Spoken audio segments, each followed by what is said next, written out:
All right, thanks for joining us, Commissioner. And listen, your background, you've only been a commissioner for a couple of years. You were the Knight Commission for a while as a managing director for communication and policy. I want to know, how did that, Michael, prepare you for this gig? That's a great question, Jeff. So I think the preparation, honestly, and I started utilizing some of these things right out of the gate, is, the communication and policy pieces. Much of what this job is around those two factors. It's around trying to make sure you've got good policies in place, trying to make sure you're upholding those policies for your membership. And then the second piece is relates to communication, particularly to your CEOs and your athletics directors, who are, really front line, working with coaches, dealing with the boots on the ground issues of all the stuff that's happening nationally, are very informative. And then the last piece I would say, and I didn't anticipate this, really revolves around the national landscape, is, dealing with the SCORE Act, dealing with, settlement terms, like all of those types of things really relate, and the preparation of dealing with a lot of those, thought exercises that you deal with at the the Knight Commission level. I thought was great preparation for this, and it's been a lot of fun so far. I enjoy it. Yeah, fun. I'm sure it's been fun, but it's challenging. Let's be honest. The life of a college commissioner, of a conference commissioner, not easy these days.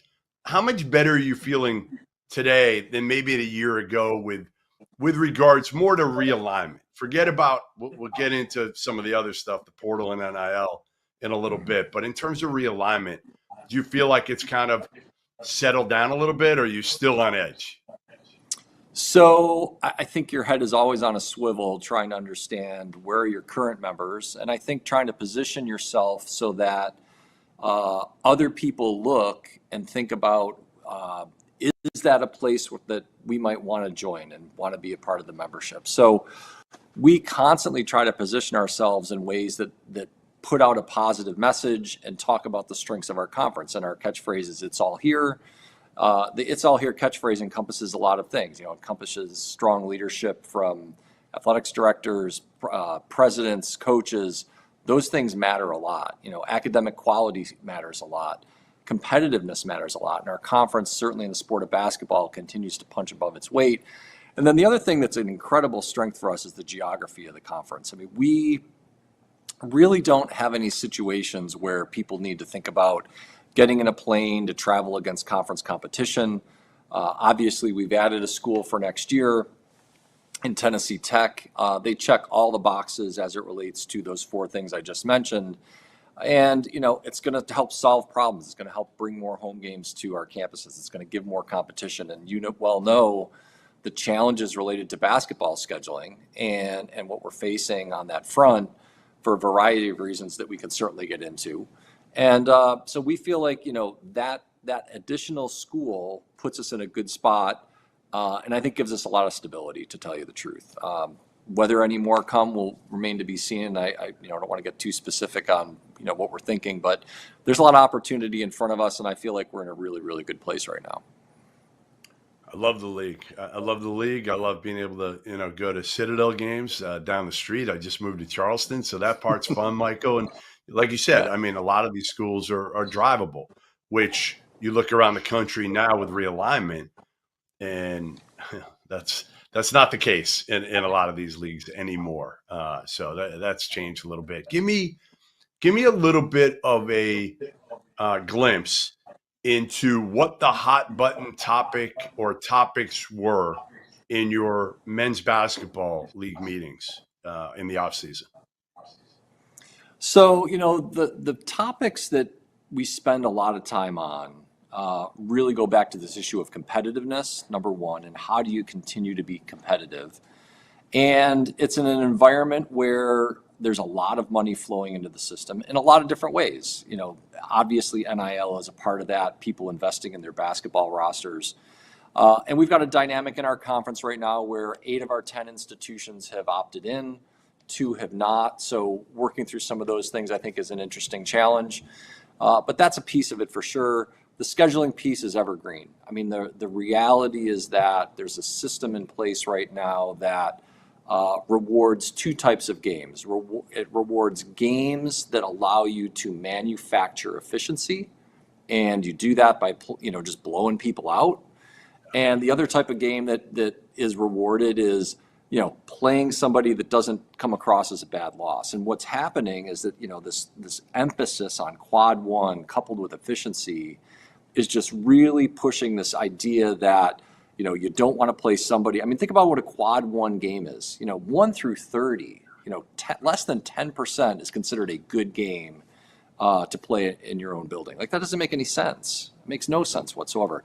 And the same teams that are benefiting from that structure have zero incentive to go on the road. They don't want to play out of their own building because they risk a loss. They don't want to play out of their own building because there's a revenue hit. So we have further incentivized what was already a challenging environment to further push people to either ends of the spectrum. And there's a number of coaches that have talked about this, and we're watching and seeing it up close and personal across our conference, where our teams have a really, really difficult time, if not impossible task, to find the types of games that we look and go, that would be a good game for our top teams. And honestly, it'd be a good game for teams in other conferences. We'll call it Power 4, Power 5 conferences. But the system and the metrics say don't play that game, and that's a problem. And the committee needs to address that, and they need to address it directly and think about that in the context of a whole host of things if they really want to understand what's going on in the basketball landscape. Everybody knows this is a problem, and nobody wants to talk about it or deal with it.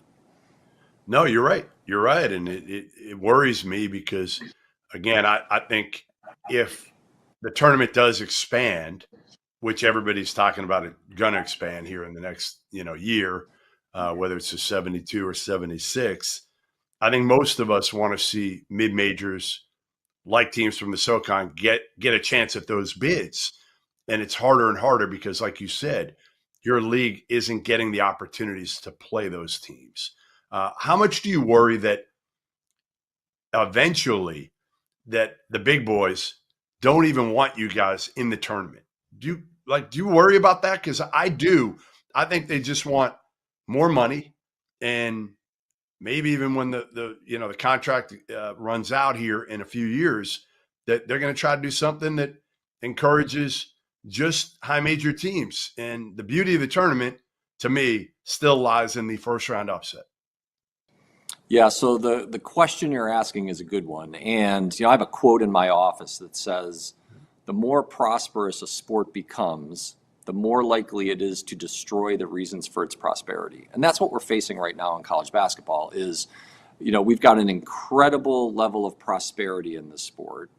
The March Madness tournament is an absolute icon and cultural phenomenon on the calendar, certainly incorporating the month of March and early April.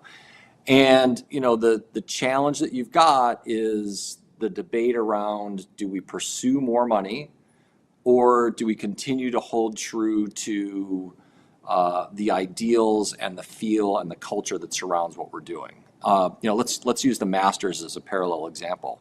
There's no question the Masters could go out and Augusta National could go out and just monetize the heck out of that championship.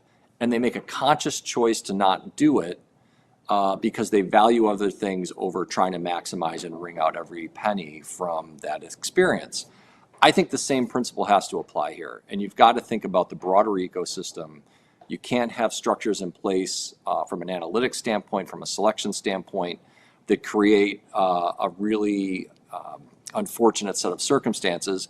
And you've got to think about the big picture. But there's no question there's absolutely value in the brands of those top institutions.